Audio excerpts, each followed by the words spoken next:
Jade! Valerie! Kumusta ka na? Hindi kita nakilala. Ikaw nga dyan eh. Lalo kang gumanda. Iba na talaga kapag sa Maynila nakatira. Maniwala ka sa akin. Mas maganda pa rin dito sa atin. Sinasabi mo lang yata yan para hindi ako mainggit. Hindi ah. Sa una lang maganda sa Maynila. Pero katagalan, hindi na rin. Lalo na't sobrang mamahal ng mga bilihin. Alam mo, iba pa rin dito sa atin. Yung mga gulay, sa tabi-tabi mo lang makukuha. Doon, gintuwang presyo. Ah, talaga? Sige na nga, naniniwala na ako sa'yo. Kailan ka dumating? Kagabi lang, sinundo ako ni Kuya Jack sa bayan. Alam mo naman dito sa atin, kapag gabi na, wala nang masakyan. Ilang araw ka naman magtatagal dito sa atin? Dito muna ako hanggang walang pasok sa university. Ano na ngayon ang pinagkakaabalahan mo? Ano pa bang magiging buhay ko dito? Tumutulong na lang ako kay nanay sa tindahan niya. Wala naman akong kakayanan na makapag-aral, hindi katulad mo.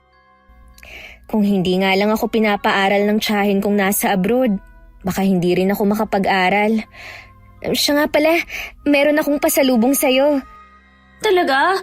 Ang bait mo talaga, Jade. Salamat ha. Kahit magkaiba na tayo ng buhay, hindi mo pa rin ako nakakalimutan. Pwede ba namang makalimutan kita?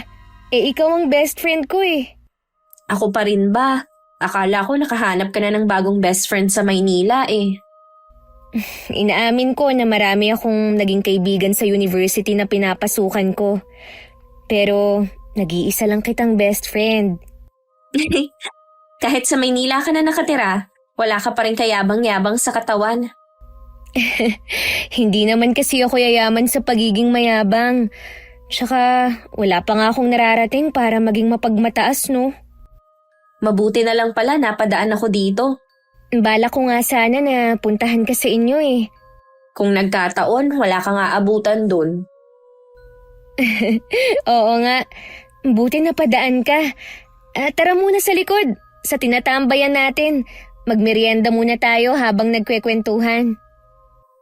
Minsan ang mapagkunwaring kaibigan nagsisimula sa kabaitan. Magaling magsalita, marunong makisama at madalas nasa tabi mo. Pero pagdating ng panahon may mga kulay na unti-unting lumalabas. At hindi lahat maganda. Magandang araw, Miss Gwen, at sa lahat na nakikinig sa araw na ito. Masugid niyo rin po akong taga-subaybay at libangan ko na ang pakikinig sa channel niyo. Hindi talaga ako mahilig magkwento. Pero dahil siguro sa pakikinig sa mga kwento niyo na hango sa mga karanasan, nainganyo na rin ako magbahagi ng karanasan ko. Itago niyo na lang ako sa pangalang Jade. 28 anyos sa Tubong, Mindanao.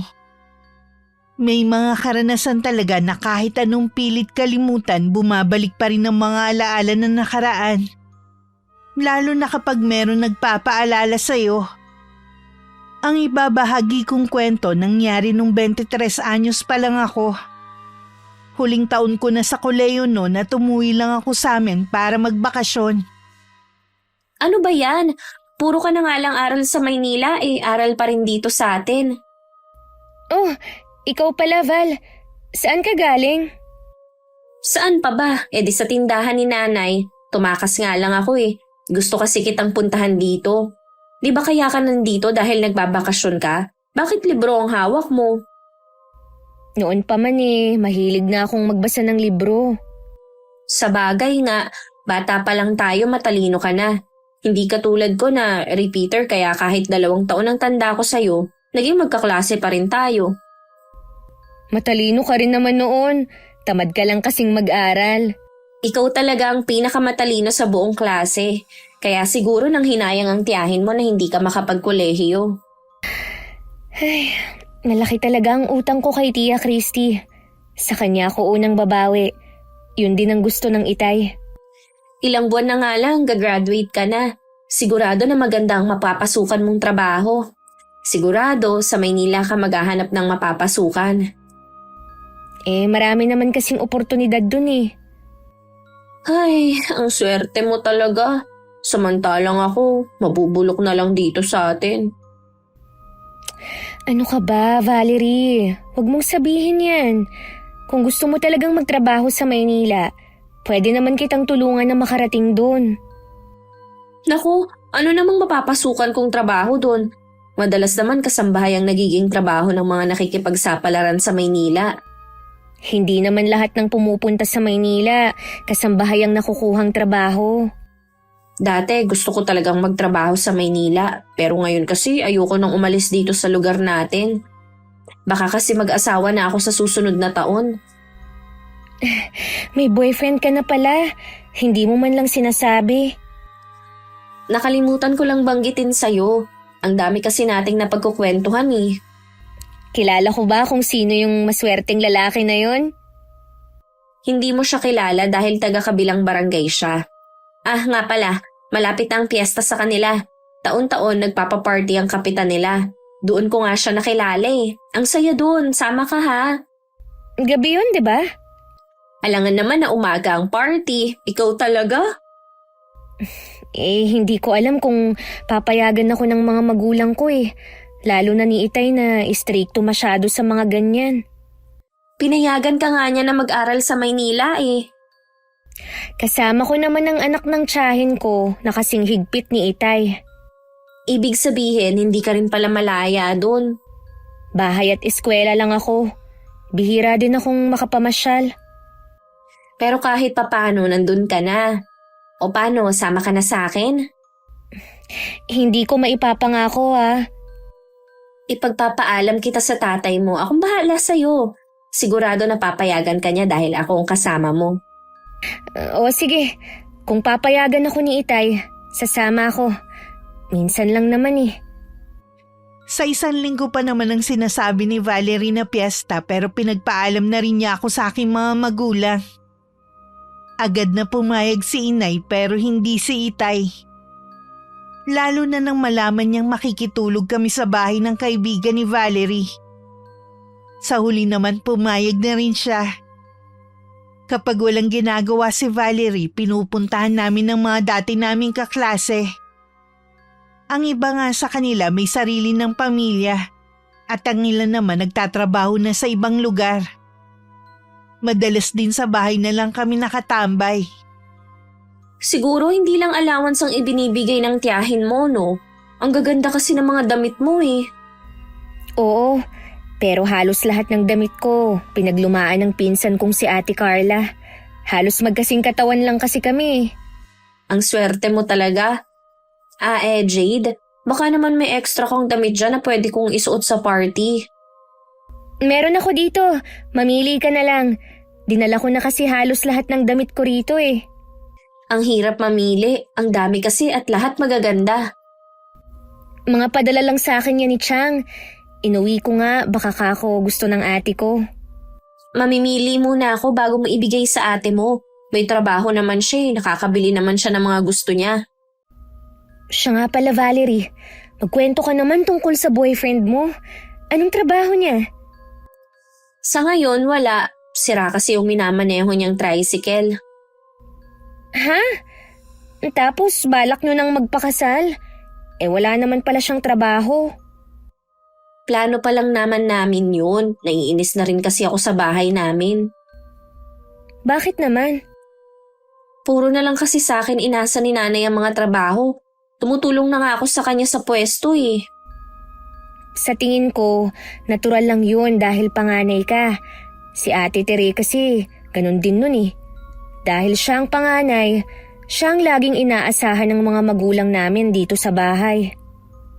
Mga magulang nyo naman kasi mababait, hindi katulad ni nanay na mabunganga. Mabunganga din naman si inay noon. Nabawasan na nga lang habang lumalaki kami. Kapag ako talaga ang nainis, makikita mo, lalayasan ko na sila. Huwag mong sabihin yan. Habang kaya nating tumulong, gawin na lang natin para sa pamilya. Madaling sabihin yan dahil magkaiba tayo ng kinalakhang pamilya. Huwag na nga nating pag-usapan ng pamilya mo. Nawawala ka sa mood eh. Ikaw kasi tanong ng tanong.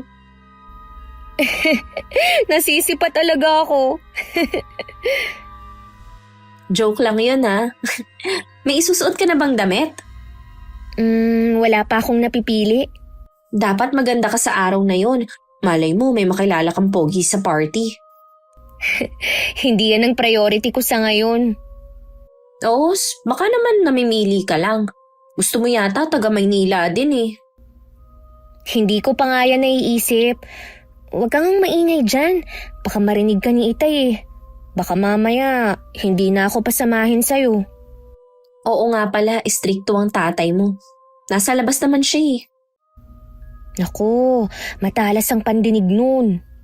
Sabihin mo ilang buwan na lang kamo gagraduate ka na. Hindi na niya kailangan mag-alala. Kapag nakabalik nga pala ako ng Maynila, tatanungin ko ang pinsan ko kung ano ang pwedeng trabaho para sa'yo. Sige ba? Basta huwag lang kasambahay ha. Minsan tinanghali ako ng gising. Palabas na sana ako ng kwarto ko nang marinig ko nag-uusap ang mga magulang ko sa sala. Si Valerie ang topic nila. Wala sana akong balak makinig. Pero dahil kaibigan ko ang pinag-uusapan nila, pinakinggan ko na lang. Ayaw pala ni Itay na nakikipagkaibigan ako kay Valerie. Mismong nanay daw kasi ng kaibigan ko ang nagsabi na napapabarkada ito sa mga masasamang kaibigan. Tinutulan naman yun ni Inay. May tiwala naman raw siya sa akin. Alam niyang hindi ako maliligaw ng landas gaya ng kaibigan ko. Napaisip tuloy ako. Hindi ko rin maiwasang maawa kay Valerie. Baka kasi yun ang paraan ng pagre-rebelde niya sa pamilya.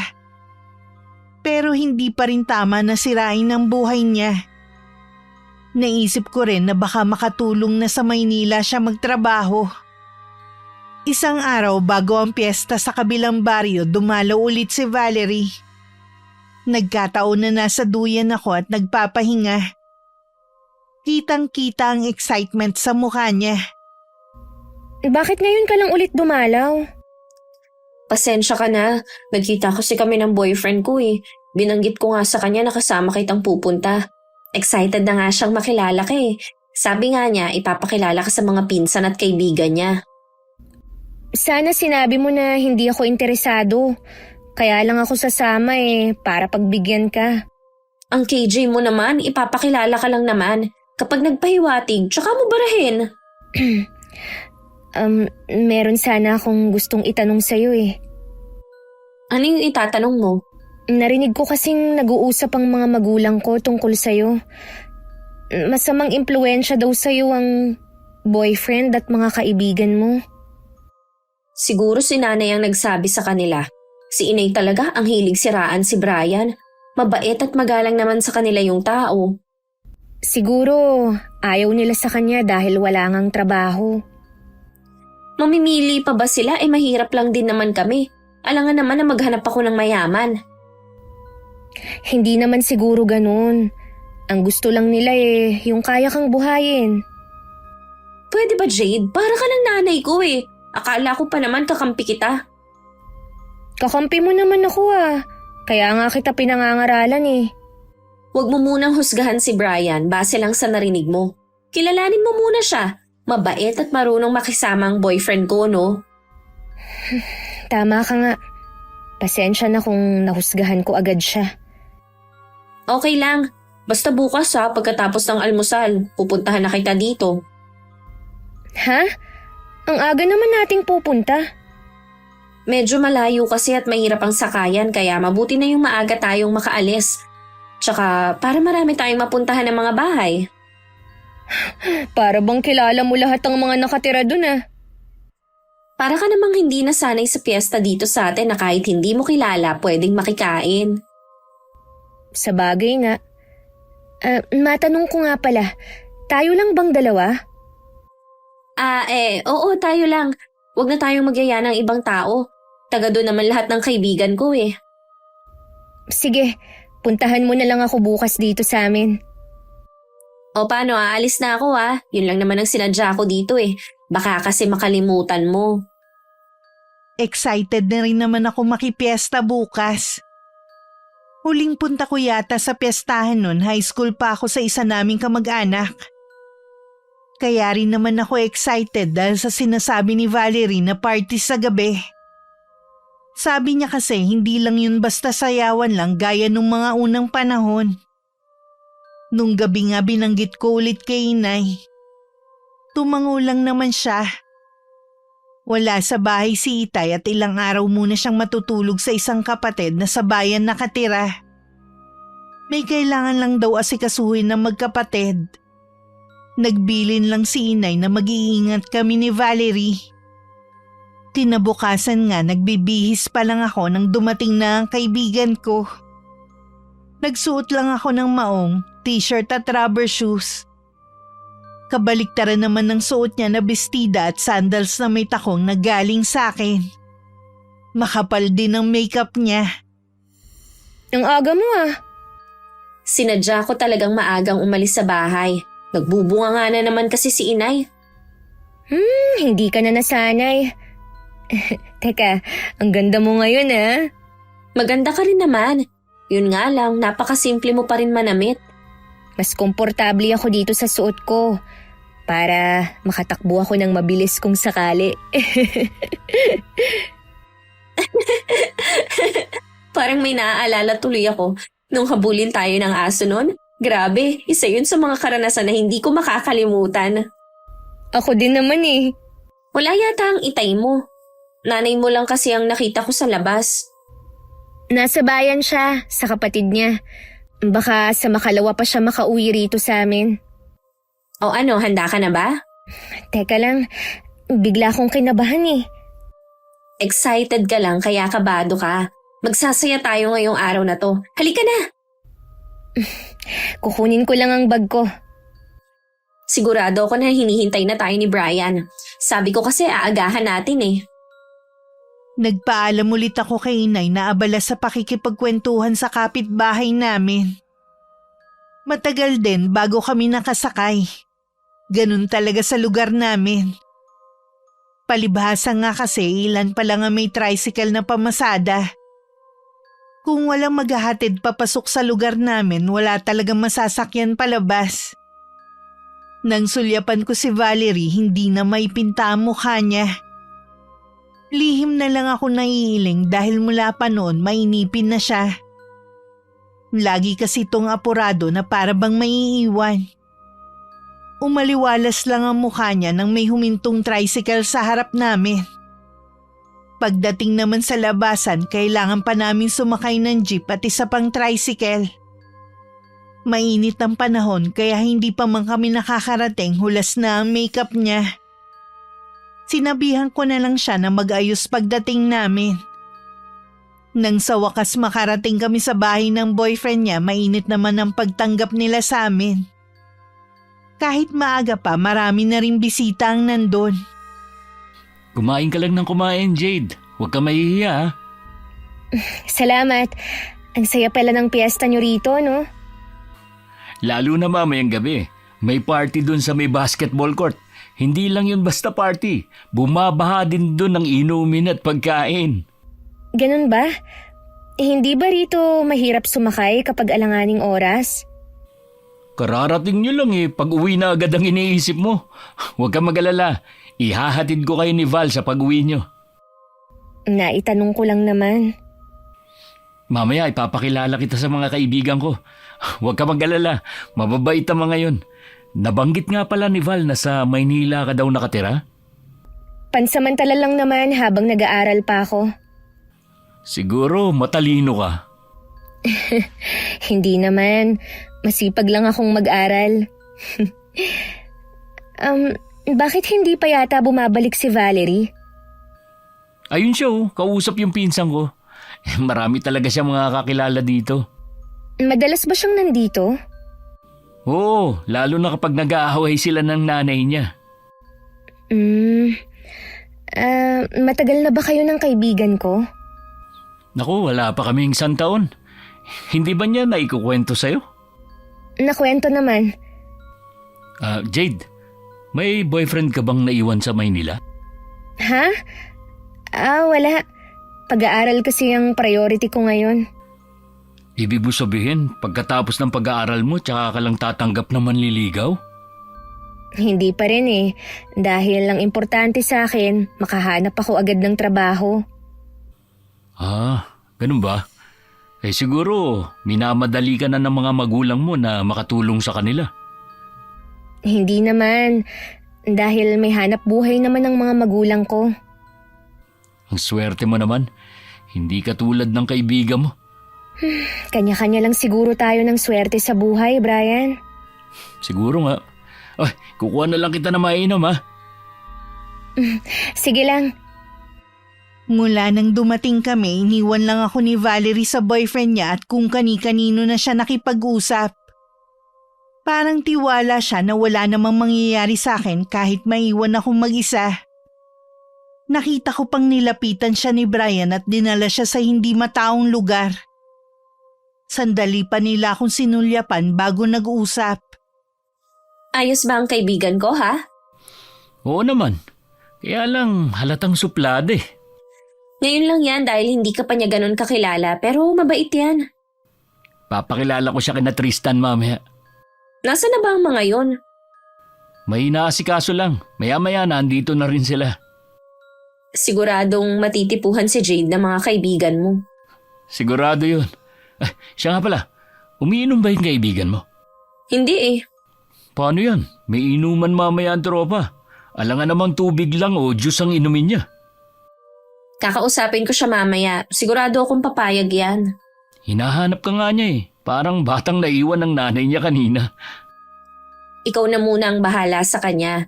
Alangan naman na bumuntot siya sa akin ang dami kong kausap. Hindi naman yan makikisali sa usapan. Oo nga. Mukha kasi siyang inosente. Kunwari lang yan. Imposible na inosente yan sa Maynila na siya nakatira. Hanggang ngayon ba'y may inggit ka pa rin sa kaibigan mo? Ha? Bakit naman ako maiinggit sa kanya? Kaya lang naman siya nakapag-aral dahil sa tita niya na nagmagandang loob. Kung hindi dahil sa tiyahin niya, nandito lang din siya at malamang tindera lang ang trabaho niya. Oo na. Hindi mo ba pupuntahan muna ang kaibigan mo? Mamaya na, ikaw na muna ang bahala sa kanya. Dumating kasi yung isa kong kakilala makikipagkwentuhan muna ako. Oo sige, dadalan ko na rin muna ng tubig ang kaibigan mo. Baka nahihirinan na yun. Sandaling natuon ang atensyon ko sa kinakain ko. Kaya nawala ang paningin ko sa direksyon kung saan nag-uusap ang magnobyo. Pagtingin ko ulit, wala nang dalawa. Hinanap ko sa mga taong naroon si Valerie pero hindi ko siya makita. Akmang tatayo ako nang dumating naman si Brian. Oo, saan ka pupunta? Hahanapin ko sana si Valerie. Dumating yung isa niyang kakilala eh.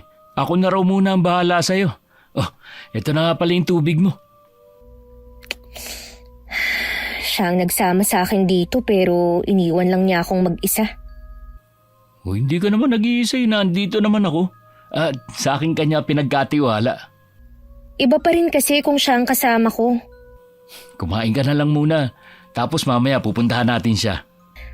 Parang gusto ko na lang umuwi, Brian. Huwag ka namang ganyan. Hindi pa nga nag-uumpisa ang totoong party eh. Huwag ka munang muwi. Siguradong hindi mo makakalimutan ang araw na to pagbalik mo sa Maynila. Sa pagkain ko na lang itinuon ang atensyon ko. Patapos na ako sa pagkain ng buko salad na isa rin sa handa nang lumapit sa akin si Valerie. Halata sa kanya na nag-e-enjoy siya. Samantalang ako naiinis na sa kanya. Masyado ka namang seryoso dyan. Sino naman kaya ang matutuwa kung pagdating pa lang natin iniwan mo na ako? Para kang walang kasama. Kasama mo naman si Brian Ngayon ko lang nakilala ang boyfriend mo. Tapos ipinagkatiwala mo na ako agad sa kanya. Huwag ka nang magtampo, nandito naman na ako Bihira ko lang kasing makita mga kaibigan ko na dumating kanina. Teka, nasa na nga pala si Brian? Nagpaalam siya kanina. May mga kaibigan lang nakakausapin. Di ba ang saya dito? Oo, pero wala naman akong kakilala rito. Halika, ipapakilala kita sa iba kong mga tropa na taga rito. Mamaya na, magpapahinga muna ako. Nasobrahan ako ng kain Busog na busog ako. nagpakabusog ka na agad may pupuntahan pa tayong ibang bahay. Wala kasi akong mapaglibangan Kesa tumunga nga lang ako dito. Pasensya ka na talaga ha. Ayos lang. Huwag mo na lang sanang ulitin na iwan akong mag-isa. Oo, promise. Ang dami pa rin dumarating na tao, no? Malaki yata ang pamilya ni Brian Oo. Marami nga silang magkakapamilya. Yung iba nga sa kanila, hindi ko nakilala Val, baka pwedeng umuwi na lang tayo. Ha? Bakit naman? Huwag mong sabihin hanggang ngayon nagtatampo ka pa rin sa akin. Hindi na Kaya lang, kasi, basta, mahirap ipaliwanag. Ano ka ba? Minsan lang to, lubis-lubusin na natin. Nandito na rin lang tayo Huwag kang mag-alala, hindi na kita iiwang mag-isa. Sige na nga. Thank you, Beshi! Sabi na hindi mo ako matitiis Ipinakilala rin ako ni Valerie sa mga kakilala niya na taga ron. Mainit naman ang pagbati nila sa akin. Kung saan bahay pa kami nakarating hanggang sa may basketball court, kung saan gaganapin ang party. May malakas na tugtog na maririnig sa paligid. Si Valerie nga napapaindak na sa tabi ko. Sa totoo lang, hindi naman ako mahilig sa mga ganitong party, kahit nung nasa Maynila ako. Kaya siguro konti lang ang kaibigan ko. Dahil kahit ilang beses akong imbitahin ng mga kaklase ko na gumimik kami, hindi ko sila pinagbibigyan. Ilang sandali lang dumating na rin si Brian. Kasama ang dalawang kaibigan nito na sina Tristan at Diego. Si Tristan nga pala, binata pa yan. Si Diego naman may kinakasama.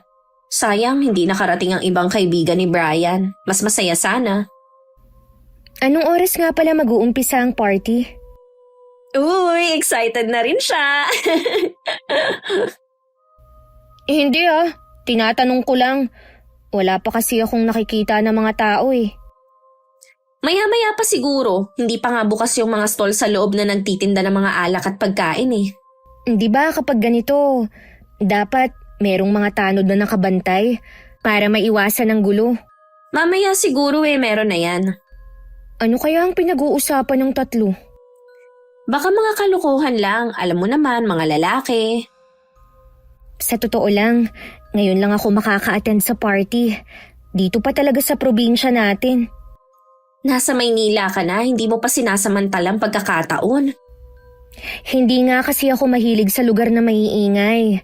Hindi talaga ako nag-e-enjoy. Napilitan ka nga lang talagang sumama sa akin. Pero salamat pa rin dahil hindi mo ako pinahiya. Siyempre, kaibigan kita Last na rin naman tong pagyaya ko sa'yo dahil sigurado ako kapag nakatapos ka na, iba na ang priority mo. Baka nga makalimutan mo na ako Hindi mangyayari yan. Kaibigan kita hanggang sa huli. Ang sweet mo naman sa akin. Di bale, kapag nagkaroon ako ng maayos na trabaho, ako naman ang babawi sa'yo. Basta maging maayos lang ang buhay mo. Masaya na ako. Nag-e-enjoy na rin ako sa kwentuhan namin ni Valerie. Hindi nga namin namalayan na nagsisimula na palang dumilim ang paligid. Kasabay ng pagdating ng mga tao na makikiparty ng gabing yon. Nang sulyapan ko ang loob ng court, marami ng bukas na stall at may mga bilog pang lamesa sa gilid. May parang bar sa tabi kung saan iba't ibang alak ang nakadisplay. Pumwesto na kami ni Valerie sa isang mesa sa dulo. Dumating na rin si Brian at may dalang 3 bote ng beer. Bigla ko napatingin kay Valerie, pero hindi siya nakatingin sa akin. Pasensya na hindi ako umiinom Subukan mo lang. Hindi naman yan nakakalasing Oo nga, Jade. Parang juice lang yan na mapait ng konti. Teka, kukuha ko kayo ng pulutan. Hindi talaga ako umiinom, Val. Sayang naman yung beer mo, babayaran niya ni Brian. Sino naman kasi ang may sabi na gusto ko ng beer? Huwag ka naman ganyan. Ngayon ka lang naman iinom eh. Promise, tayo lang ang makakaalam na uminom ka. Hindi ko talaga gusto uminom. Ubusin mo lang yung isang bote tapos hindi ka nabibigyan ni Brian. Huwag mo naman ako ipahiya sa kanila. Sige na nga. Pero kapag nalasing ako, ikaw na ang bahala sa akin ah. Ano ka ba? Hindi ka malalasing sa isang bote, no? Oh, ito na ang pulutan natin. May gusto pa ba kayo? Gusto ko pa ng alak. Kulang to sa akin eh. Ha? Sige, bibili ako. Hindi ko pa nga nauubos ang alak ko, nakatatlong bote na agad si Valerie. Parang tubig lang kung tunggain niya yun. Nang maubos ang sakin, binigyan pa ako ni Brian. Pero tumanggi na ako. Mapilit naman si Valerie na tanggapin ko. Napilitan na rin akong kunin. Plano ko nga kapag hindi sila nakatingin, itatapon ko ang laman nun. Hanggang nakarami na si Valerie. Hindi ko alam kung lasing na ba siya kasi tumayo siya at nakisayaw na sa mga taong nagsasayawan sa gitna. Naiwan naman ako kay Brian at ilang sandali pa nga lumapit na rin sina Tristan at Diego. Nakiupo sila sa amin. May binigay pa sa akin basong may alak si Diego pero tumanggi ako. Juice lang yan na may konting alak. Sige na, inumin mo na, last na yan. Para makapagpahinga na rin kayo ni Valerie. Lasing na kasi yung kaibigan mo eh. Inaantok na nga rin ako eh. Saan ba kami magpapahinga ni Val? May kubo dito na malapit. Doon kayo magpapahinga ni Valerie. Sino ang makakasama namin doon? Kayo lang dalawa. Ano? Mas mabuti siguro kung ihahatid nyo na lang kami sa amin kahit gabing-gabi na. Ay, sige, kung yan ang gusto mo. Sige na, ubusin mo na yan na makauwi na kayo.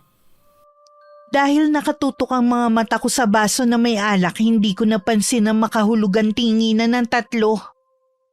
Hindi nga lasang alak yun pero bigla na lang bumigat ang ulo ko.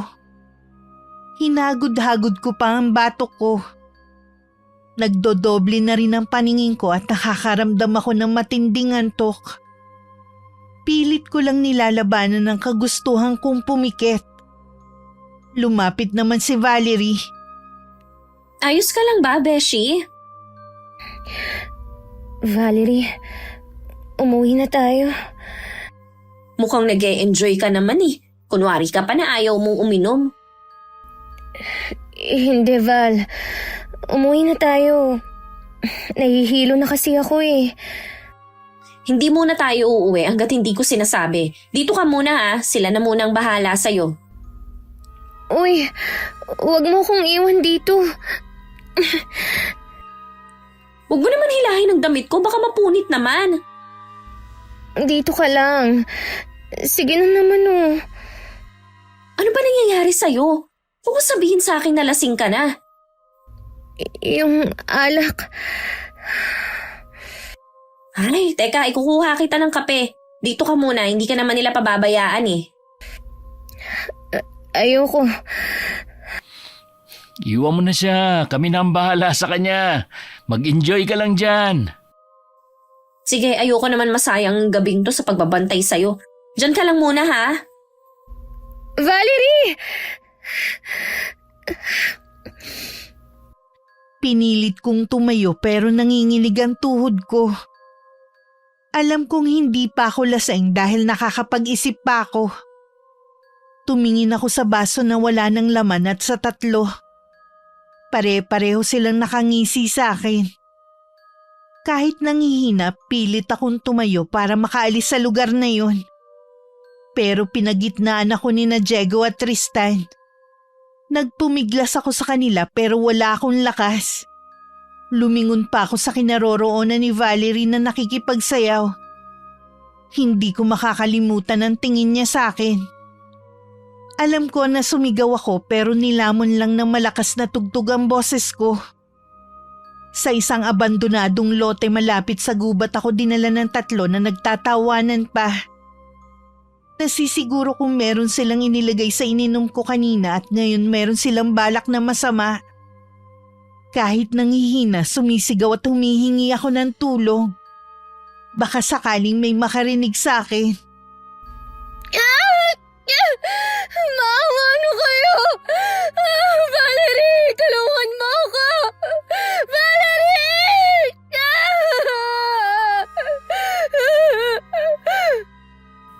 Ano ba, Diego? Hawakan mo sa binti!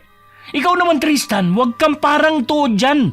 Napagkasunduan na natin to, di ba? Delikadong gagawin natin, mga pre. Nabagang buntot niya. Hindi ba kayo natatakot? Baka mamaya ay sumbong pa tayo niyan. Sinisiguro ko sa'yo, hindi magagawa magsumbong ng babaeng to. Makisama ka na lang. Maawa na kayo! Pakawalan niyo na ako!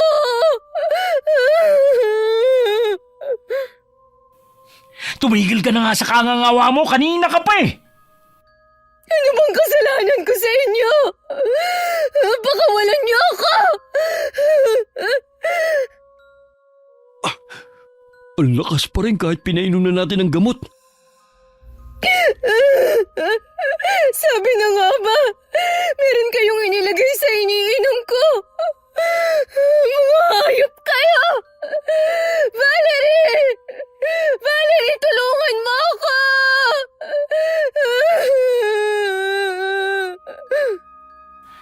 Kahit hanggang mamaya ka pa magsisigaw, walang makakarinig sa'yo.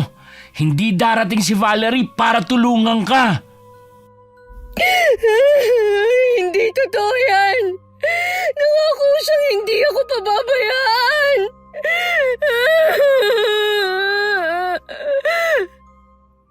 Wow pare, ang kinis. Iba talaga kapag taga Maynila. Bukod sa maganda na, matalino pa. Kaya nga inggit na inggit sa kanya si Valerie eh. Hindi ko alam kung dahil sa epekto ng gamot na nilagay nila sa alak ko kaya ako namamanhid. Hindi ko na rin maigalaw ang buo kong katawan. Namamaos na rin ako. Kasabay ng pagkapunit ng mga damit ko ay ang pagkasira ng pagkatao ko. Mariin na lang ako napapikit habang isinisigaw ang pangalan ni Valerie. May mga katanungan din sa isip ko kung may kinalaman ba ang pinagkakatiwalaan kong kaibigan. Hindi lang nila ako binaboy. Pinaglaruan din nila ang katawan ko. Nananaginip daw ako na nakatakas sa 3 humalay sa akin. Dahil sa matinding pagod sa kakatakbo para lang makatakas nawalan daw ako ng malay.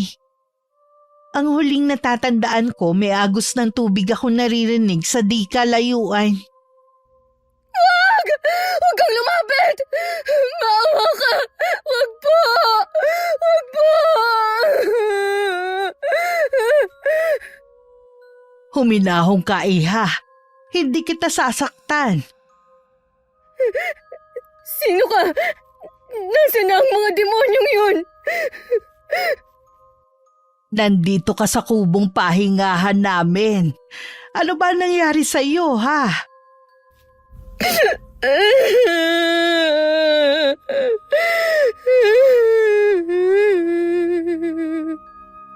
Kung hindi ka pa handang sabihin, hayaan mo na lang muna. Binaboy nila ako.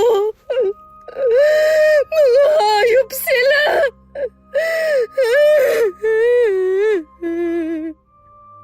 Yun na nga ang unang pumasok sa isip namin. Ang anak kong lalaki at asawa niyang nakakita sa iyo malapit sa ilog na walang saplot at puno ng mga sugat. Dito ka muna namin itinago dahil baka may mga naghahanap sa iyo. Akala ko po, panaginip lang na nakatakas ako. Salamat sa Diyos, nagawa kong makatakas.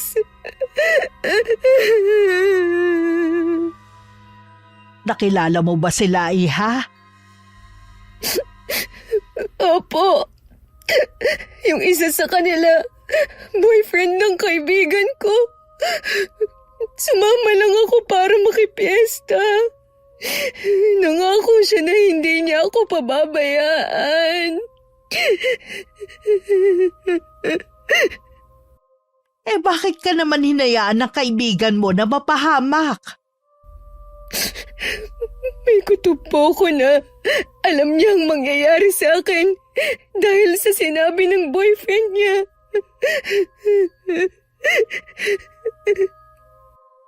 Taga saan ka ba? Baka hinahanap ka na rin ng pamilya mo. Kahapon ka pa walang malay at laging sumisigaw. Wala na akong mukhang maiharap sa kanila.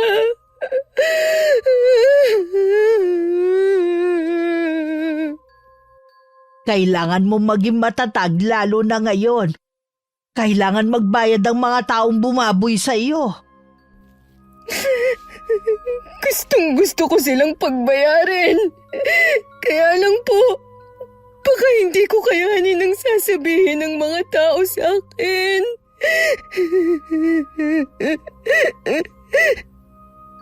Yun nga lang. Madalas kasi nauuna ang panghuhusga ng mga tao bago alamin ang katotohanan. Pero kailangan manaig ang hustisya sa nangyari sa iyo. Hindi ko po alam kung anong gagawin ko. Ang mabuti pa ikukuha muna kita ng makakain. Kailangan mo magpalakas. Ayoko po. Bigla akong naisip na bakit pa kaya ako nabuhay? Kung haharapin ko rin naman ang kahihiyan na nangyari sa akin.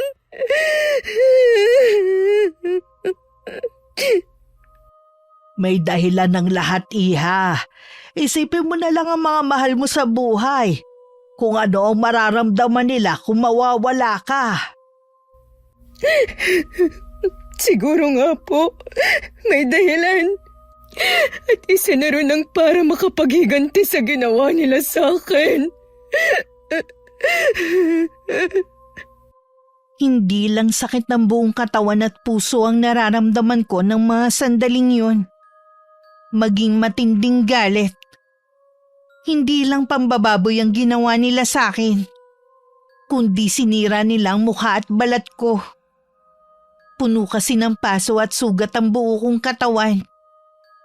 Naalala ko na naman tuloy ang sinabi ni Brian na may lihim na inggit sa akin si Valerie. Sa bayan pala nakatira ang pamilya ni Aling Caridad. Caretaker sila ng lupa kung saan nakatirik ang kubo. Ihahatid daw niya ako sa amin at siya ang magpapaliwanag sa pamilya ko sa nangyari.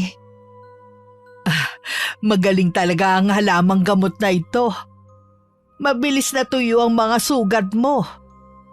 Bukas pwede na kitang ihatid sa inyo. Nagpasya na po akong ilihim ang nangyari sa akin. Ha? Paano mabibigyan ng hustisya ang nangyari sa'yo kung hindi ka magsusumbong sa pulis? May sakit po sa puso ang tatay ko Siguradong hindi niya kakayanin. Ayoko na ako ang maging dahilan ng kamatayan niya. Sa bagay nga, kung maimpluwensya ang mga taong gumawa nito sa'yo maliban sa magastos, baka ibasura lang ang kaso mo. Hindi naman lingid sa'yo na hindi patas ang batas dito sa atin. Alam ko po yan. Walang hustisya para sa mga katulad ko. Sa batas natin, wala. Pero meron pang ibang paraan. Ano pong paraan? May kilala akong mangkukulam. Pwede tayong lumapit sa kanya. May takot po ako sa Diyos, Aling Caridad. Pero ang mga taong yun, wala. Pwede pa nilang ulitin ang ginawa nila sa ibang babae. Gusto ko silang pagbayarin sa ginawa nila. Pero naguguluhan po ako. Sinabi mo na malapit ka na magtapos ng pag-aaral na posibleng isa sa kinaiinggitan ng kaibigan mo. Unahin mo muna yon at saka ka bumalik para isakatuparan ng paghihigante. Huwag mong hayaan na mawala pati pangarap mo. Ipakita mo sa kaibigan mo na sa kabila ng kahayupan na ginawa nila sa'yo, hindi ka niya magagawang talunin. Tama po kayo, Aling Caridad. Ang pangarap ko, ang hindi nila kayang nakawin sa akin. Alam kong matapang kang babae. Masakit ang nangyari sa'yo. Gamitin mo ito para mas lalo kang tumatag sa buhay at sa pagharap ng mga hamon. Opo, tatandaan ko ang mga sinabi niyo sa akin. Kinabukasan hinatid ako ni Aling Caridad sa amin. Balot na balot ako ng tela kaya walang nakakita sa akin. Siya na rin ang nagtapat sa nanay ko tungkol sa sinapit ko. Gusto rin ni inay na makulong ang mga hayop na yon. Pero inaalala rin niya ang kalagayan ng aking ama. Puno rin siya ng galit at pagsisisi sa nangyari. Sana daw nakinig na lang siya kay Itay. Hanggang makaalis si Aling Caridad, iyak pa rin siya ng iyak habang humihingi ng tawad sa akin. Hindi rin niya malaman kung yayakapin ako dahil nakita niyang tadtad ako ng sugat mula sa matalim na bagay at paso ng sigarilyo. Mabuti rin nung umuwi si Itay kahapon, umalis din ulit ito. Kaya nagawa kong pagtakpan ni inay. May hinala na rin kasi siya na may masamang nangyari sa akin.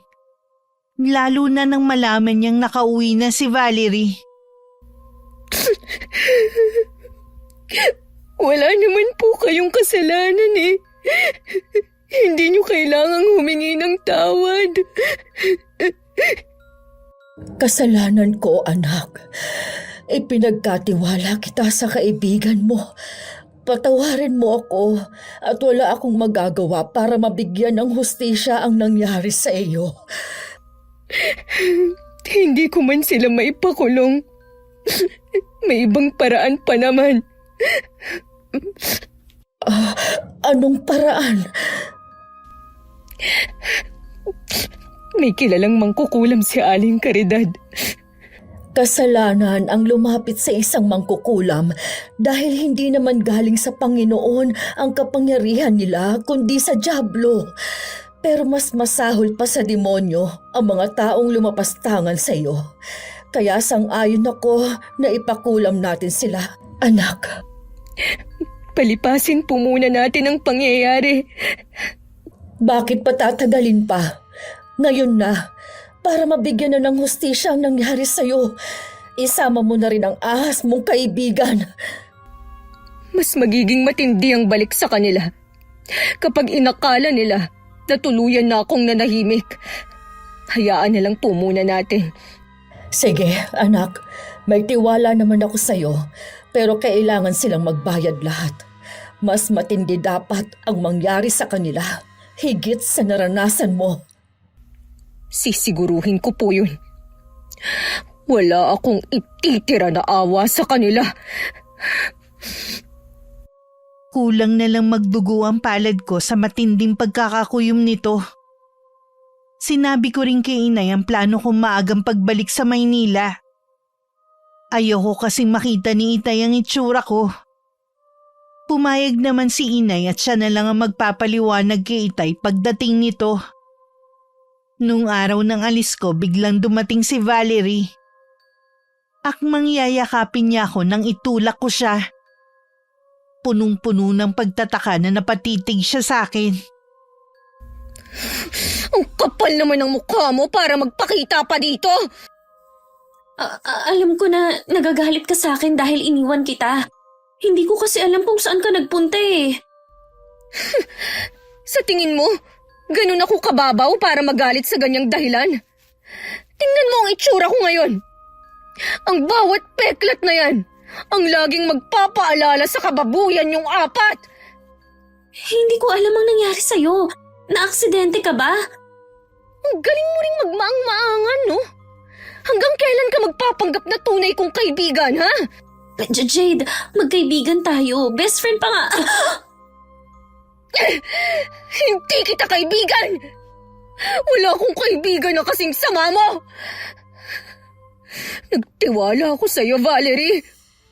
Tapos pababayaan mo lang ako. Jade, pwede naman tayong mag-usap na hindi ka sumisigaw eh. Humiling ka pa talagang hayop ka! Pinaboy mo ako, Valerie! Ng mga taong nun ko lang nakilala. May nilagay silang gamot sa iniinom ko at hinayaan mo lang na mangyari yun sa akin. Tapos yan lang ang sasabihin mo? Iba naman kasi ang kwento nila sa akin. Ikaw daw ang unang...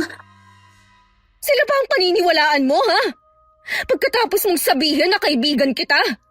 Natural na kakampi ka sa kanila dahil kasabwat ka rin. Kung totoo ang mga paratang mo, bakit hindi ka nagsumbong sa mga polis? Para ano? Ilantad ko ang kahihiyan ko? Para bigyan kita ng kasiyahan, ha? Hindi ko ibibigay sa iyo ang pagkakataon na pagtawanan ako. Paano ka mabibigyan ng hustisya sa nangyari sa'yo kung ganyan ka mag-isip? Makakamtan ko rin ang hustisyang nararapat sa akin. Balang araw. Ayaw mo magsumbong kasi nagsisinungaling ka lang. Ayaw mo kasing aminin may itinatago ka ring landi sa katawan. Aray! Bakit mo ako binato ng tsinelas sa mukha? Nakakarami ka na, ha? Kapag hindi ka pa umalis dito, bato na ang tatama sa mukha mo. Sisiguruhin ko rin na hindi na mawawala ang peklat. Pasalamat ka nga, dinalaw pa kita dahil nag-aalala ako sa'yo. Tapos ito pang mapapala ako? Hindi ko kailangan ng pakunwari mong pag-aalala sa akin. Pinagsisisihan ko na itinuring kitang kaibigan. Hindi na rin nakapagtimpi si inay. Pinagtulakan niya si Valerie at pinagbantaan pa niya na isusumbong sa nanay niya ang ginawa sa akin. Nang makaalis ito, bumuhos na naman ang luha ko. Nang dumating kasi siya, naalala ko na naman ang sinapit ko. Kinalma ko muna ang sarili ko bago ako lumuwas ng Maynila. Darating na kasi si Itay anumang oras. Ayoko na abutan pa niya ako. Lingid sa akin nakita ni Valerie ang pag-alis ko. Narinig pa niya sa iba na luluwas na ako. Dahil may kailangan pa akong asikasuhin na may kinalaman sa pag-aaral ko. Eh di wala na tayong problema ngayon. Akala ko pa naman magmumukmuk na lang siya sa bahay nila. Mas okay na nga bumalik na siya sa Maynila. Kung nandito siya, baka hindi yun makatiis. Isumbong tayo sa mga pulis. Baka kayo lang. Damay ka dahil alam mo ang mangyayari sa kanya pero hinayaan mo lang. Bakit pati kasi ikaw nakisali rin? Tapos na naman yun eh. Huwag mo nang balikan. Basta ang isipin na lang natin, wala na tayong problema. Sa ngayon siguro. Pero nagbanta si Jade na balang araw makakamtan din niya ang hustisya. Maniwala ka dun. Bumalik na nga siya ng Maynila eh. Natakot yun sa sasabihin ng mga tao. Mas importante yun sa kanya kaysa makakuha ng hustisya. Ewan ko, iba talaga ang pakiramdam ko. Magsaya ka na lang. Ang pangit na ngayon ng kaibigan mo. Wala na magkakagusto pa sa kanya. Nakita ko nga, mukhang sumobra naman kayo sa ginawa ninyo sa kanya. Ngawa kasi ng ngaway. Ayun, napikon si Diego. Kaya pinaso niya ng sigarilyo. Nakaramdam tuloy ako ng awa sa kanya. Matindi palang pinagdaanan niyang hirap sa inyo. Ngayon ka pa naawa sa tao kung kailan tapos na. Hindi ko rin naitago sa pinsan kong si Ate Carla ang sinapit ko. Kahit siya sumang-ayon sa sinabi ni Aling Caridad na ipakulam na lang ang mga bumaboy sa akin. Mas mabuti daw yun kaysa ipakulong sila. May mga gabi pa rin binabangungot ako at nagigising na hilam sa luha. May mga pagkakataong basta na lang ako sumisigaw. Naging matatakotin din ako sa mga estranghero. Nakikita ko sa kanila ang mukha ng tatlong yun. Mabuti na lang matyaga sa pag-intindi sa akin si Ate Carla. Sinamahan din niya ako sa isang psychologist. Sumailalim din ako sa therapy para mawala ang traumang dinanas ko. Nakatulong ng malaki sa akin ang therapy. Hindi na ako nananaginip sa gabi at natatakot sa mga estranghero. Pero ang galit sa puso ko tumitindi para sa mga taong sumira ng buhay ko. Alam kong handa na akong maningil anumang sandali. Sandali lang! Sino kaya ang kumakatok na ito? May ginagawa pa naman ako eh. Aling Caridad, Oh Jade, ikaw nga. Hindi kita nakilala. Pasok ka, iha. kumusta po kayo? Ayos naman, iha. Ako dapat magtanong kung kumusta ka na. Nawala na po ang trauma ko na nagpapahirap sa akin dati. Pero mas tumitindi po ang galit ko sa paglipas ng mga araw. Hindi ako matatahimik hanggat hindi ako nakakaganti. Sa nakikita ko sa'yo, handa ka na. Gusto ko na silang pagbayarin sa ginawa nila sa akin. Gusto kong mas matindi pa ang maranasan nila hanggang sila na mismo ang humingi ng sarili nilang kamatayan. Walang konsensya ang mga taong yon. Hindi ko man lang nakitaan ng pagsisisi. Nakita niyo po sila? Oo, ilang beses din. Hindi ko alam kung paano sila pinalaki ng mga magulang nila at ganun ang mga naging asal nila. Lahat ng mga malalapit sa akin, sang-ayon sa plano kong gawin. Ito lang ang paraan para makamtan ko ang hustisya sa nangyari sa akin. Sabihin mo lang sa akin kung kailan mo gusto pumunta sa kakilala kong mangkukulam. Kung pwede po sana, wag na nating patagalin. Alam na ba ng pamilya mo na bumalik ka na? Hindi po. Kahit si Inay at si Valerie lang ang nakakaalam sa nangyari sa akin. Pakiramdam ko, kapag titingnan ako ng mga tao, alam nila ang sikreto ko. Naiintindihan kita. Ang makaganti lang sa mga taong yun na makakapagpatahimik lang talaga sa'yo. Sa gagawin ko sa kanila, tingnan ko lang kung taas noo pang makakatingin sa akin si Valerie. Kung ayaw mo pang umuwi sa inyo, dito ka muna sa bahay ko. Ayoko pong makaabala. Hindi ka abala. Mag-isa lang naman ako dito sa bahay ko eh. Di ba yung 3 kong anak may kanya-kanya ng pamilya? Magiging masaya ako kung dito ka muna titigil. Sige po, Aling Caridad. Tutulungan ko na lang po kayo sa mga gawaing bahay. Sa liit ng tinitirhan ko, kaya ko na. Ang gusto ko, ihanda mo ang sarili mo sa gagawin natin. Opo. Ngayon pa lang po, nagpapasalamat na ako sa inyo.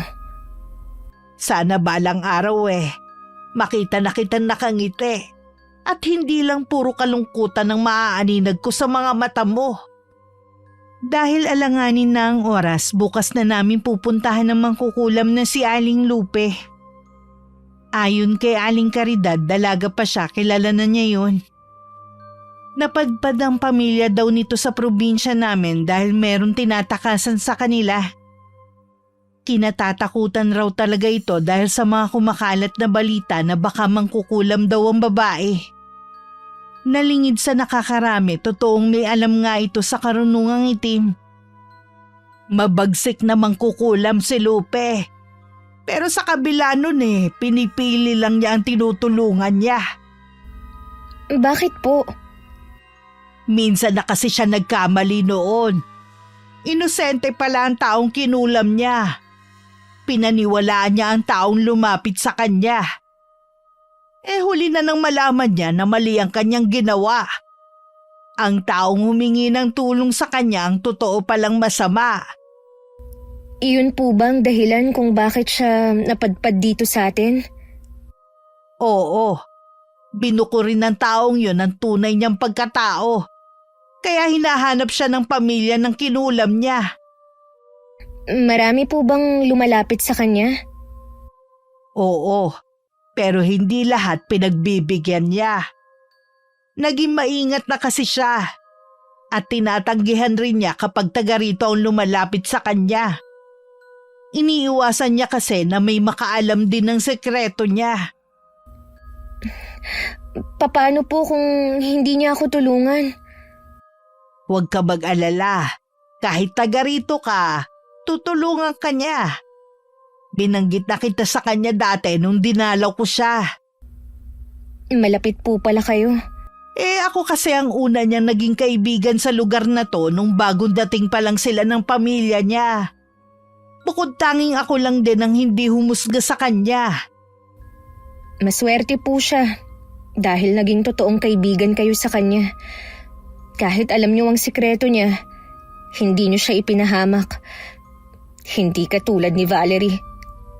Buong akala ko, tunay ko siyang kaibigan. Masahol pa siya sa hayop. Ang pagkakaroon ng tunay na kaibigan parang sugal na rin. Kung pwede ko lang sanang ibalik ang nakaraan, Aling Caridad. Sana hindi na lang ako sumama sa kanya. Alam ko na mahirap pero wag mo nang balikan ang nakaraan. Lagi ka lang masasaktan kapag aalalahanin mo pa ang mga nangyari noon. Harapin mo ang bagong buhay na puno ng pag-asa. Tandaan mo, mas lamang ka pa rin sa kanila. Makakapagbagong buhay lang ako. Oras na matapos na ang paghihiganti ko sa kanila.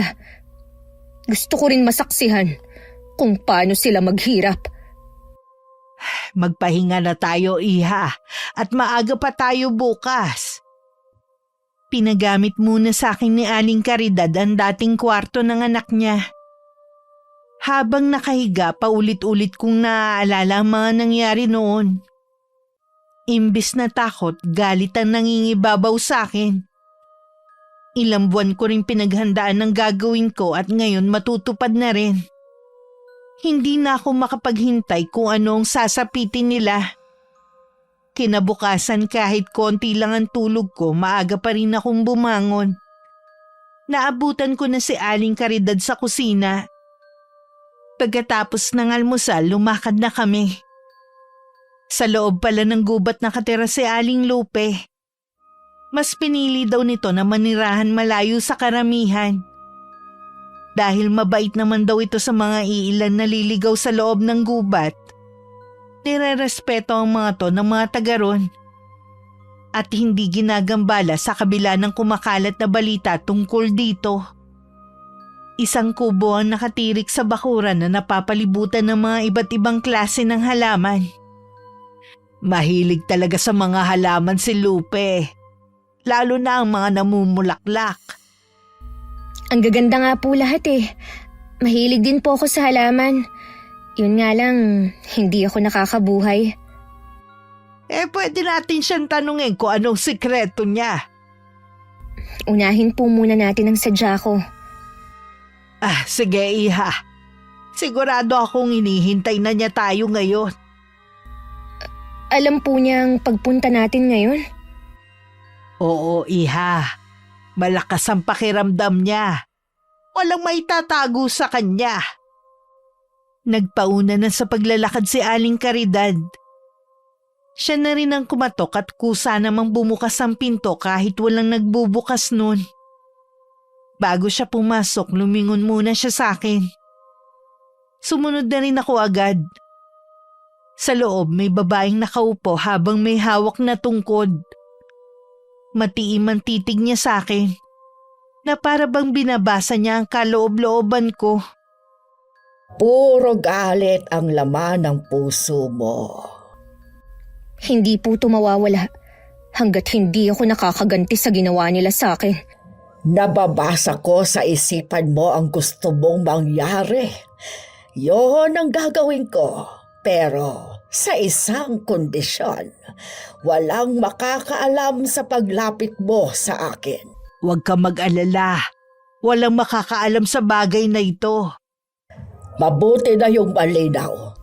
Gusto ko rin pong makita ang paghihirap nila. Sige, kung yan ang gusto mo. Kilala ko naman sila. Madali na sa akin ang gagawin sa kanila. Unahin natin ang pinakabata sa kanila. Maraming salamat, Lupe, sa pagtulong mo sa batang to, ha? Sa wakas, mabibigyan na rin ng hustisya ang nangyari sa kanya. Ito lang ang masasabi ko.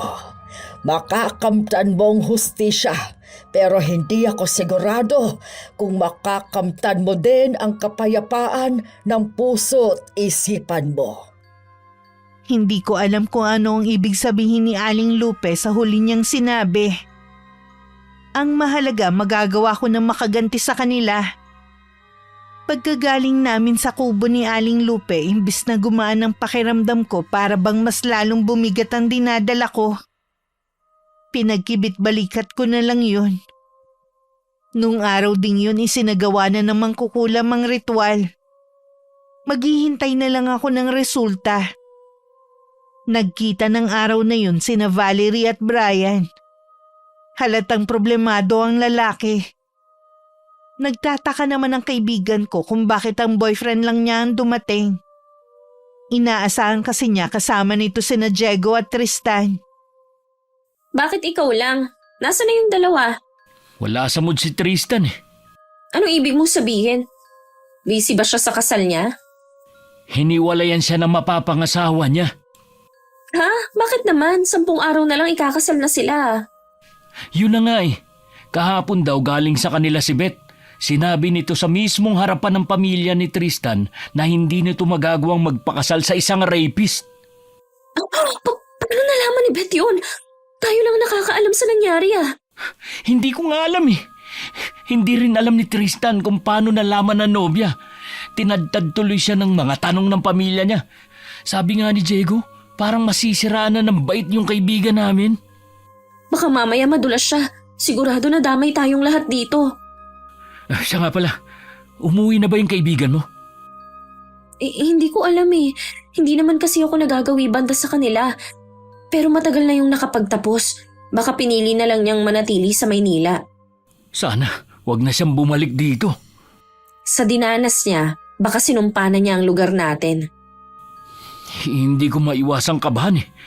Sa amin kasing tatlo, si Tristan ang pinakamahina ang loob. Ihanda mo pa rin ang sarili mo.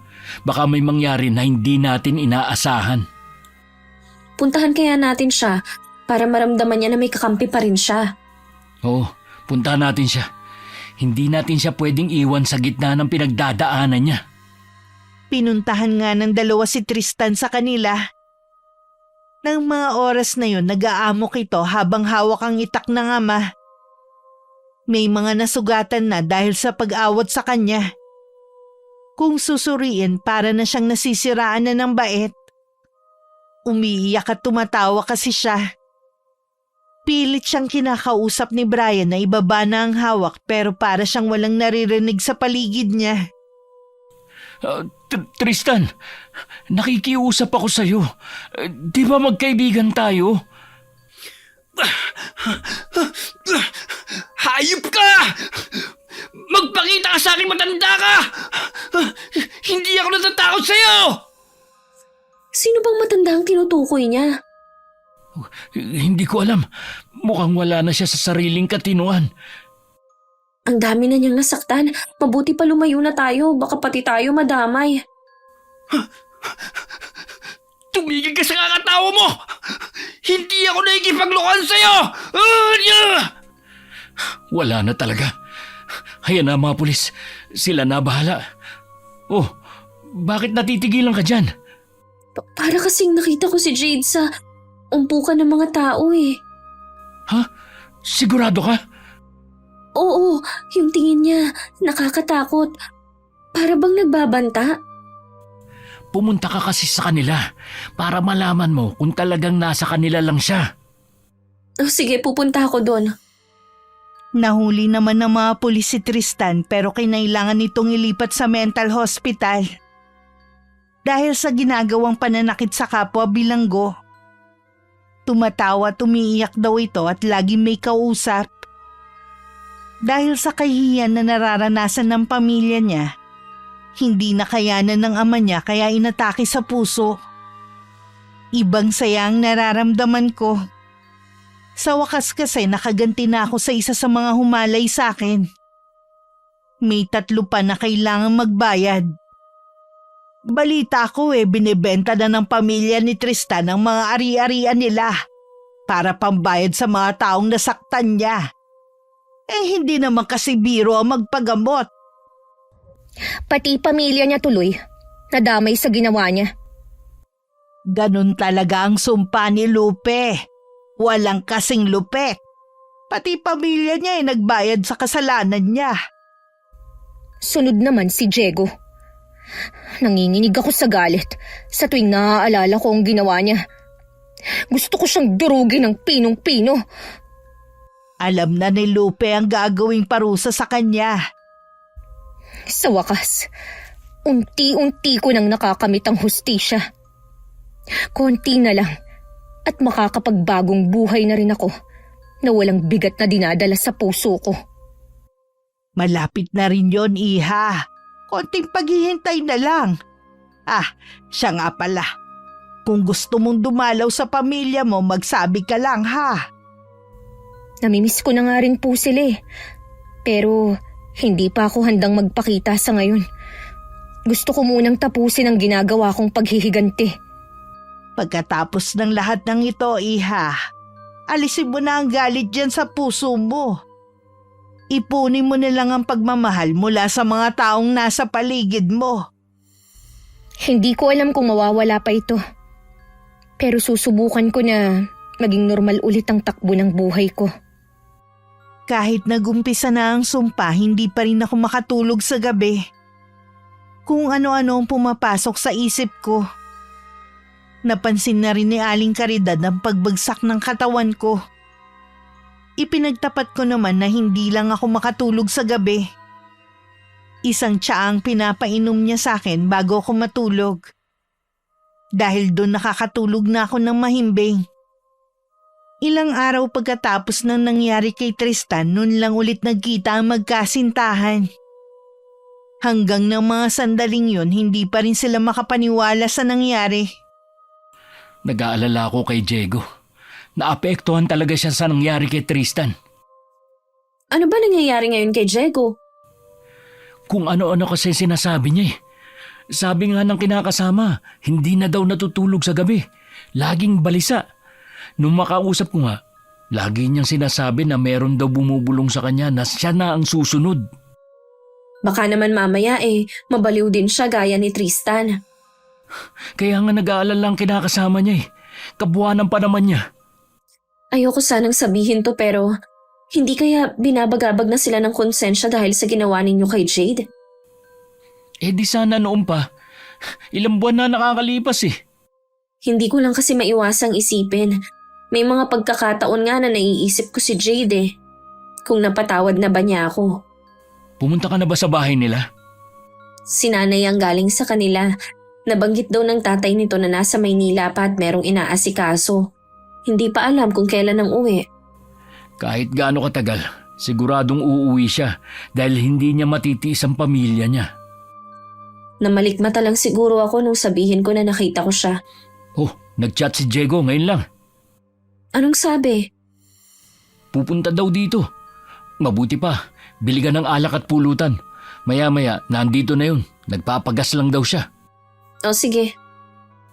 Habang nasa tindahan si Valerie at hinihintay ang sukle, dumaan ang motor ni Diego. Pero napansin niya ang tuli ng takbo nito. Sinundan niya yun ng tingin at ganun na lang ang gulat niya nang bumangga yun sa puno. Mabilis siyang lumapit at ang ilan sa mga tao. Dahil hindi naka-helmet, nakita niya na duguan ang ulo nito. Pero hindi yun ang nagpakaba sa kanya, kundi ang apoy na gumagapang papunta kay Diego. Bago pa makapagsalita, nasusunog na ang buong katawan nito. Diego! Apulahin niyo ang apoy! Tulungan niyo siya!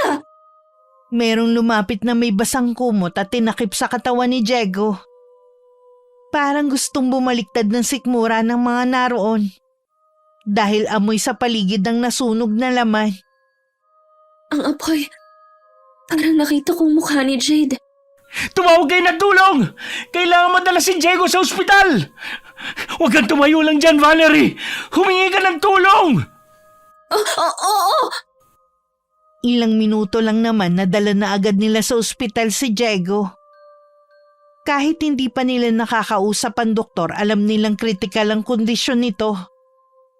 Dumating na rin ang kinakasama nito na walang tigil ng iyak. At maging pamilya ng lalaki na pawang mga tulala sa nangyari. Tahimik lang sa isang tabi si Valerie. Habang nakatingin kay Brian na inaalo ang kinakasama ng kaibigan. Ilang sandali lang lumapit na rin sa kanya ang boyfriend niya. Sabi ni Ana, nung umalis daw sa kanila si Diego balisa daw. Para daw nag-hallucinate dahil kung ano-ano nakikita. Nagbibili na raw sa kanya kung sakaling bigla siyang mawawala. Hindi ko alam kung maniniwala ka sa sasabihin ko. Pero nakita ko ang mukha ni Jade sa apoy kanina. Para bang tuwang-tuwa siya sa nangyari kay Diego. Baka naman pati ikaw nababaliw na rin. Baka nga dahil sa kasalanan natin kay Jade. Tumahimik ka nga dyan. Baka mamaya marinig ka nila. Hindi ka rin nag-iisip eh.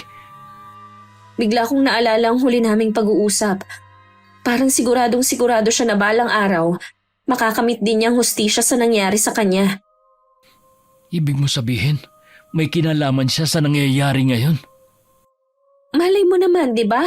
Baka siyang nagdala ng kamalasan sa dalawa mong kaibigan. Nakakapagtaka naman kasi na bigla na lang siyang nabaliw. Hindi pang karaniwan ang nangyari sa kanila. Nasisiguro ko na sinadya yun. Huwag ka na nga manakot pa. Lalo mo lang pinapagulo ang sitwasyon eh. Dahil magkalapit lang ang dalawang barangay, balitang-balita na ang nangyari sa magkaibigan. May naging usap-usapan tuloy na baka may kinalaman sa kulaman nangyari sa dalawa.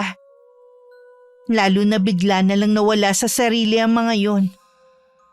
At ayon nga sa mga sabi-sabi, nakakarinig sila ng mga bulong na galing sa matandang babae. Lumipas muli ang mga araw. Nakarating sa akin na nagkasakit si Tristan na hindi kayang gamutin ng mga doktor at pumanaw na rin. Si Diego naman binawian na rin ng buhay. Bago yun, makailang ulit pa nitong binanggit ang pangalan ko. Tinatanong ni Ana kung sino daw si Jade na binabanggit ni Diego. Ihingi daw siya ng tawad doon. Malakas talaga ang kutob ko na may alam talagang babaeng yun sa mga nangyayari. Huwag mo sabihing naniniwala ka sa usap-usapan. Posible naman. Malamang kulam ang dahilan ng nangyari sa kanila. Brian, iba-iba ang ibinibigay na sumpa ng isang mangkukulam. Hindi lang matinding karamdaman kundi pwede ring kamalasan. Sige, hanapin mo si Jade. Hanapin mo ang babaeng yun at iharap mo sa akin. Akala mo ganun kadali? Alam mo naman nagalit sa akin ang nanay niya. Baka magkabukuhan pa kung lalapit ulit ako sa kanila. Wala naman akong alam na mangkukulam sa lugar namin. At wala rin akong nababalitaan na nakulam kaya imposible yan sinasabi mo. Baka taga-ibang lugar ang nilapitan niya. Kaya siguro siya hindi pa umuwi sa amin dahil yun ang inaasikaso niya. Hindi ko na alam ang iisipin ko. Mag-iingat ka. Alinlan sa ating dalawang susunod sa mga kaibigan mo. Basta, hindi ako naniniwala na may kinalaman sa kulam ang pagkamatay nung dalawa. Bahala ka kung ayaw mong maniwala. Binalaan na kita. Masaya naman ako sa kinahinatnan ng dalawa. Pero hindi ko maintindihan ang kawalan ng kabuluhang nararamdaman ko ng mga oras na yon. Baka mawawala rin ng ganong pakiramdam kapag natapos na ang paghihiganti ko. Si Brian naman ang susunod. Hindi lang maamin ni Brian sa girlfriend niya na kinakabahan na rin siya. Ayaw niya kasing magmukhang naduduwag sa harapan nito. Sa huling lamay nakita niya ang matandang babae na tinutukoy ng dalawang kaibigan. Puti ang mahaba nitong buhok at may hawak na tungkod. Puno ng galit ang mga mata nito sa pagkakatingin sa kanya. Gabi-gabi na rin siyang hindi makatulog. Madalas din sumakit ang ulo niya na parang binibiyak. Ayaw naman niyang ipaalam sa pamilya niya ang nangyayari sa kanya. Dahil ayaw niya mag-alala pa ang mga yun. Si Valerie ang tanging sinasabihan niya. Ano ba yung mahalagang sasabihin mo? Pinagbawalan na kasi ako ni inay na pumunta dito dahil sa mga kumakalat na balita. Hindi ko kasi alam kung paano sasabihin. Ano ba kasi yun? Teka nga lang, bakit ba saradong-sarado tong bintana mo? Wag! Mas okay na may liwanag na pumapasok.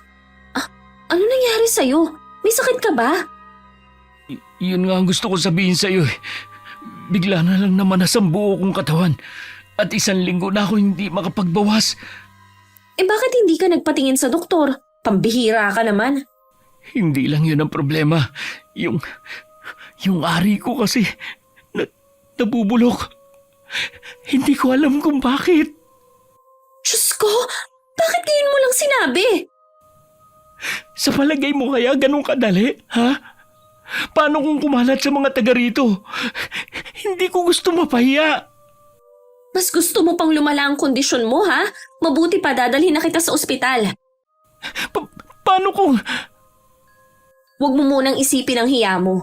Ang mahalaga, maagapan kung ano man yung sakit mo. Pwede naman natin ilihim ang sakit mo eh. Hindi mo kasi naiintindihan eh.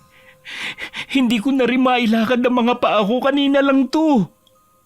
Hihingi ako ng tulong para madala ka sa ospital. Hayaan mo na lang na malaman nila ang sakit mo. O sige, basta mabuhay lang ako. Mabubuhay ka. May awa ang Diyos. Awa? Ilang beses nung nagmakaawa si Jade pero naging bingi kaming 3.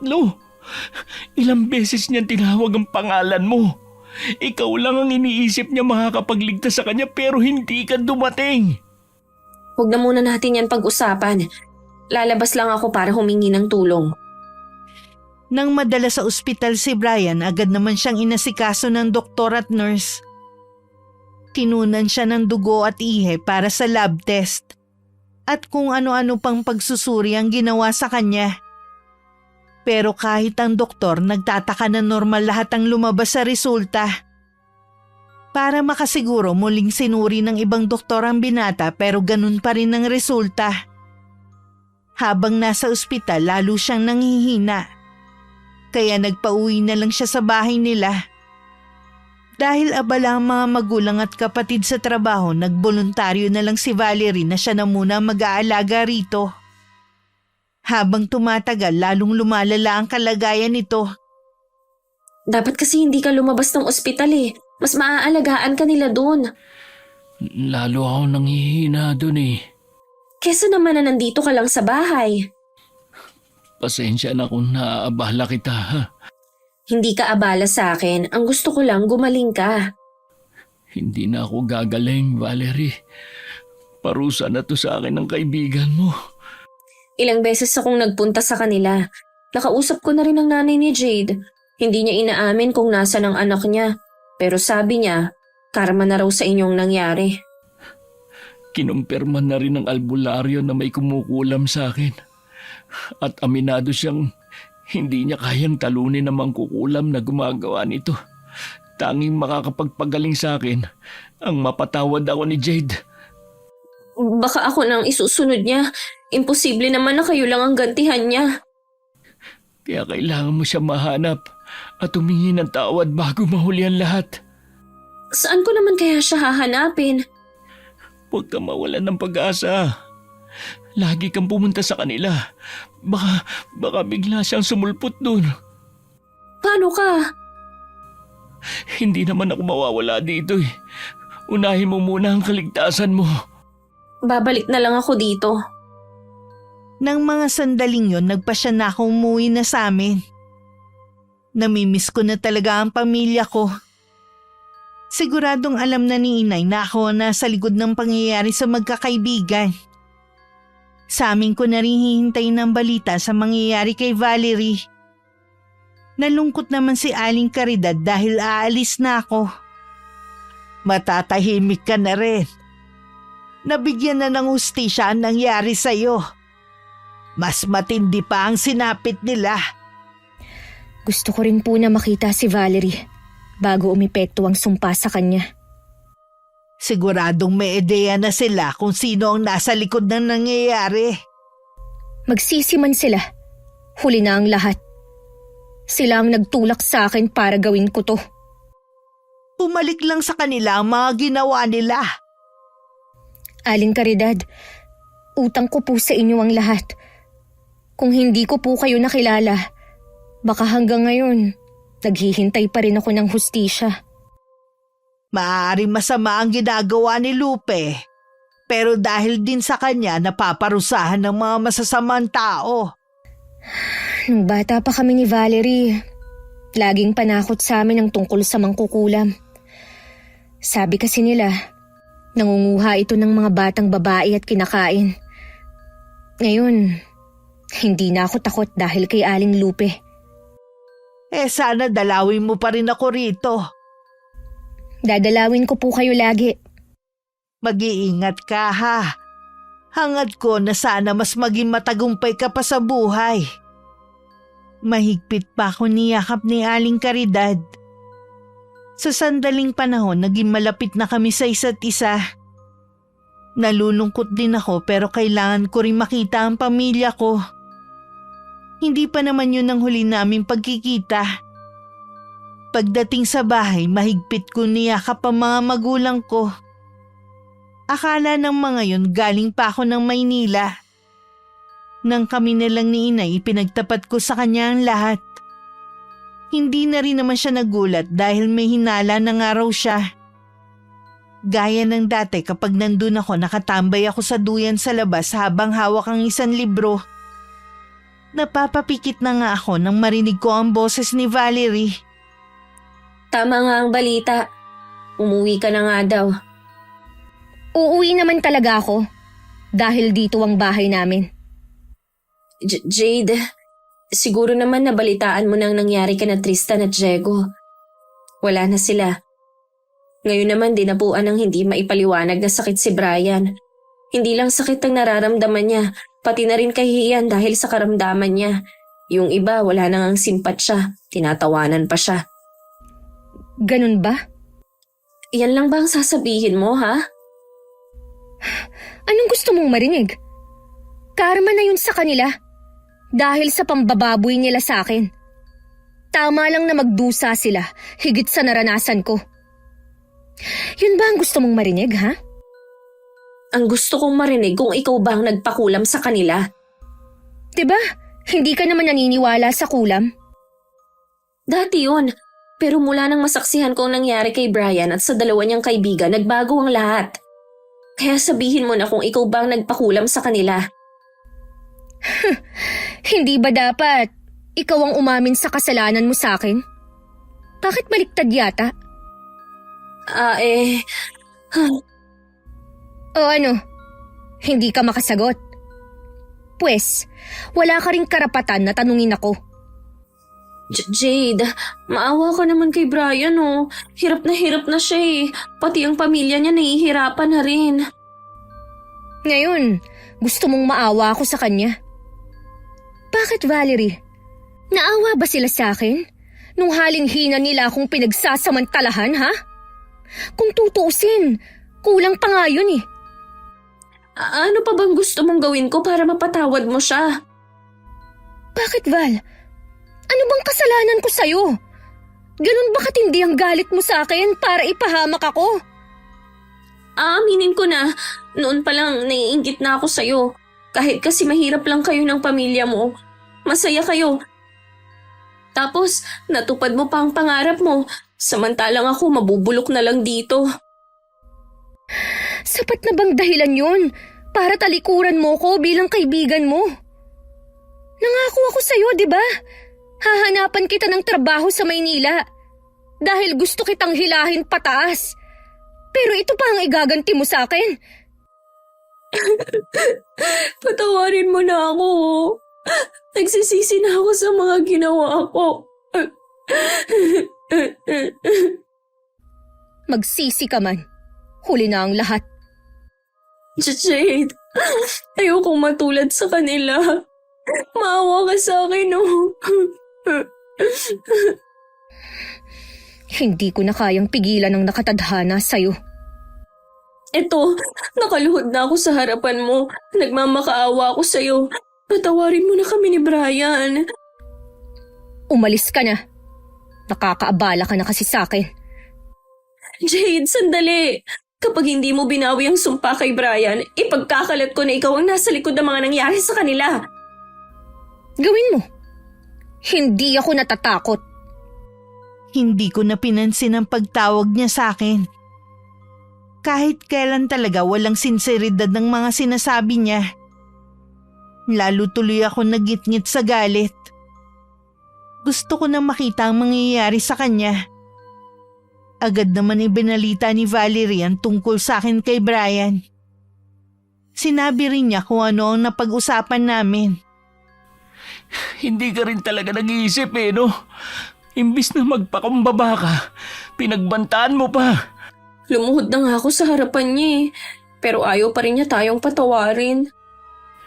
Hindi ganun kadaling patawarin tayo. Kahit sino pa mapunta sa kalagayan niya, malaking kasalanan natin sa kanya. Anong gusto mo? Tanggapin na lang natin ang mangyayari? Oo, ganun na nga. Kung kaya ko nga lang tumayo, pupunta ako sa pulis para aminin na nagawa kong kasalanan. Brian, Ang tanging dasal ko, hindi ang paggaling ko kundi sana hindi bumalik sa mga kapatid kong babae at pamangkin ang ginawa ko. patawarin mo ako kung wala akong magawa. Huwag mo na akong intindihin. Humingi ka ng tawad sa kanya para maligtas ka. Ayokong pati ikaw sapitin mo nangyari sa aming tatlo. Paano kung... Mangako ka na hindi ka susuko. May pag-asa ka pang mabagong buhay. Sige, kakausapin ko ulit siya. Pupuntahan ko siya araw-araw. Patawarin mo ko kung dahil sa akin naging masama ka. Kapag pinatawad ka ni Jade, huwag ka na ulit magpapakasama. Iwasan mo ang inggit dahil yan ang magpapahamak sa'yo. Gagaling ka at magsasama tayo ng masaya gaya ng pangarap natin. Ikaw na lang. Ayokong matali ka sa akin habang buhay. Hanapin mo sa iba ang tutupad sa pangarap mo. Pinapalaya na kita. Napaiyak na lang si Valerie habang hawak ang kamay ng boyfriend. Ayaw sana niyang bumitaw sa relasyon nila. Pero ito na mismo ang nagtataboy sa kanya. Ngayon lang niya napagtanto na hindi pala ito makasarili at minahal siya ng tunay. Masakit ang paghihiwalay nila. Pero kailangan niya maging praktikal sa buhay. Hindi rin niya makakayang alagaan ito habang buhay. Kinabukasan muli siya nagpunta sa amin. Ako lang ang tao sa bahay kaya pinapasok ko siya para dun mag-usap. Napansin kong balot na balot siya ng tela. Patawarin mo na ako, Jade. Nagmamakaawa ako sa'yo. Nag-aaksaya ka lang ng oras mo. Umalis ka na kung yan lang ang sadya mo. Masdan mo. Ito na ang sumpa sa akin ng mangkukulam na nilapitan mo. Puno ko ng sugat at pigsa. Tuwing pumuputok ang mga pigsa, may lumalabas na insekto dito. Bulag na rin ang isa kong mata. May mga uod na lumalabas sa mata mo. Kaya siguro ako nabulag. Maawa ka na sa akin, Jade. Ayoko pang mamatay. Valerie, Ang matanda na sa likod mo! anong matanda? Valerie, huwag kang tumakbo! Iyan ang matandang pumatay ka na Tristan at Checo! Valerie! May sasakyan! Valerie! Hindi na naiwasan ni Valerie ang jeep na parating dahil sa bigla niyang pagtakbo sa kalsada. Para ako na estatwa sa kinatatayuan ko na makita na duguan itong nasa ilalim ng jeep. Mabilis naman tumulong ang mga kapitbahay namin at naisugod siya sa ospital. Nailigtas naman siya pero kailangan putulin ng isang binte dahil nadurog yun. Ilang buwan na rin ang nakakalipas mula nang mangyari ang aksidente. Dapat maging masaya na ako sa nangyari dahil nagbayad na sila. Pero hindi ko maintindihan kung bakit mas lalong bumigat ang nararamdaman ko. Bigla ko naalalang sinabi ni Aling Lupe. Maaaring makamtan ko ang hustisya pero hindi ang kapayapaan ng puso't isipan ko. Minsan dumalo ako sa isang misa. Hindi ko maiwasang maluha dahil tagos sa puso ang humili ng pare. Noon ko lang lubos na naiintindihan ng lahat. Hindi ko mamakamtan ng hustisya dito sa lupa, may tamang panahon para makamit ko ang hustisyang nararapat sa akin. Akala ko sa ginawa kong pagpapakulam ako na ang malakas at nagwagi. Pero ako pa rin ang talo sa huli dahil pinili ko magpaalipin sa galit ko. Ang pagganti sa mga taong gumawa sa akin ng masama ay hindi nagpabalik ng katahimikan sa akin. Nakalimutan kong tumawag sa kanya para maibsan ang sakit na nararamdaman ko. Huli na nang maisip ko na malaking kasalanan na nagawa ko sa Diyos. Sa kasalukuyan, tahimik ako namumuhay kasama ng pamilya ko dito sa Maynila. Dito namin pinili na manirahan para makalimot na rin ako sa pinagdaanan ko. Sa kabila ng may maayos akong trabaho, may kulang pa rin sa puso ko. Siguro ito ang kabayaran sa mga nagawa ko noon. Sana nakapagbigay ng aral at inspirasyon ng aking kwento. Maraming salamat po, Miss Gwen, sa pagkakataon na marinig ng mga kapwa ko taga-subaybay ang masalimuot na kwento ng aking karanasan. Wakas.